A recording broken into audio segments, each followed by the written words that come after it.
زمونږ د سلفیانو دا منهج دی، څو څو پیرې مې بیان کړی دی، بیا یې واورئ، نقل یې کوي زمانه، او چې څومره یې خورولی شي خورې کوي. زمونږ دا منهج دی چې د دین علما، مشران، امامان دا ټول زمونږ دپاره قابل قدر او احترام خلک دي، او دا زمونږ د سر تاجونه دي، او دا زمونږ د زړه یا زمونږ د زړونو سرونه دي. بلکې دا خبره یاده که قرآن او حدیث ته د رسېدو دپاره پوړۍ پکار ده. هغه پوړۍ څه شی دی؟ علما دي. موږ چې روالو د صحیح بخاري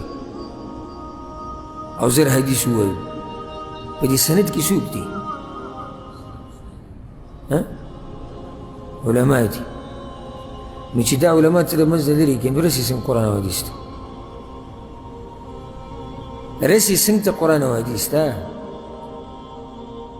ته چې اوس د شیخ سره کښېنې او بخاري ورسره ویې، او هغه بیا ته د ختم په ورځ خپل سند ووایي، اجازه درې درکړي چې ما اورېدلی د صحیح بخاري یا ویلی مې د پلاني شیخ سره، هغه د پلاني سره، هغه د پلاني سره، هغه د پلاني سره، هغه د امام بخاري سره، امام بخاري پلاني سره، هغه د پلاني سره، هغه د پلاني سره، هغه د پلاني صحابي نه اورېدلی، پلاني صحابي د پیغمبر نه اورېدلی.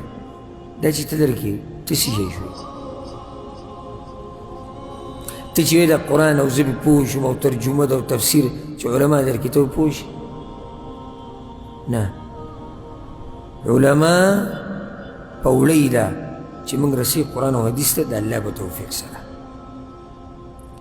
نو موږ د دین مشرانو ته ټولو ته د ادب په نظر ګورو، ټولو دپاره احترام په زړه کې لرو، او ښه مینه محبت، سم مینه محبت ورسره لرو. او چې څوک د دوی سره بغض کوي، موږ د هغه سره بغض کوو. دا زموږ منهج دی.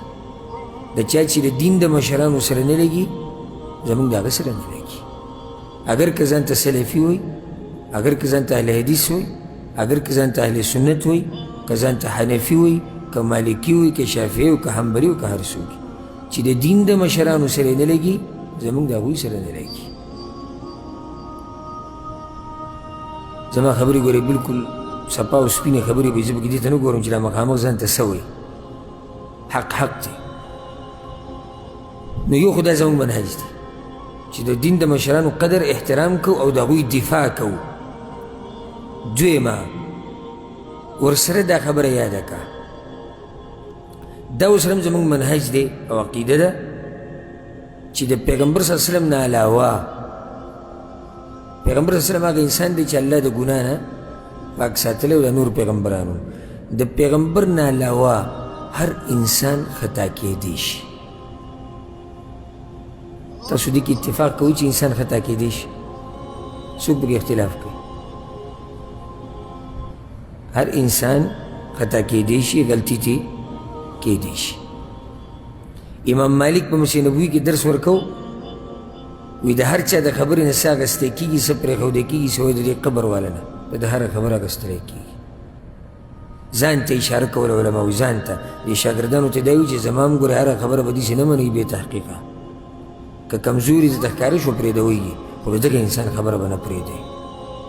نو موږ سره دا منو چې او د دین د مشرانو لویه مرتبه ده، خو که چېرته کوم ځای کې انسانان دي او خطا شي او دا خطا د هغوی نه قصدن نه ده، الله ورله بیا مجر ورکوي. که چېرته خطا شي او خطا له ورله عذر ګورو، ګورې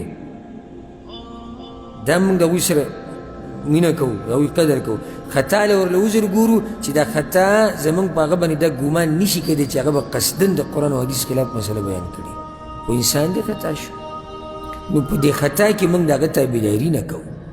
دا زموږ منهج دی، د قرآن او د حدیث نه اخیستی شوی منهج.